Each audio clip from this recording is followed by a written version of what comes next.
في رسالة حادة موثقة بالأدلة عممها مجلس الأمن، نسف ممثل جبهة البوليزاريو بالأمم المتحدة سيدي محمد عمار كل الادعاءات الكاذبة التي تروج لها دولة الاحتلال المغربي داخل أسوار الأمم المتحدة في محاولة عميقة لتضليل دول الأعضاء حول قضية الصحراء الغربية والجبهة الشعبية لتحرير الساقية الحمراء ووادي الذهب. المعروف أن قوة الاحتلال المغربي تلجأ دائما إلى أساليب التدليس والتغليط وإخفاء وطمس الحقائق، هذا شيء متعارف عليه. وما يقومون به ممثلي الاحتلال الذين لا يملكون أي حجج ولا براهين تدعم مشروعهم التوسعي على حساب الغير.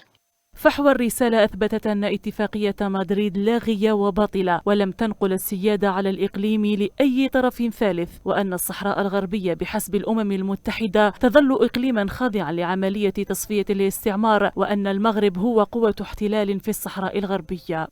وأمام إحراج عدالة القضية الوطنية الصحراوية لا يملكون غير هذه الأساليب لتشويش على نضال شعبنا وتمسكه بخيار الحرية والكرامة والاستقلال الوطني.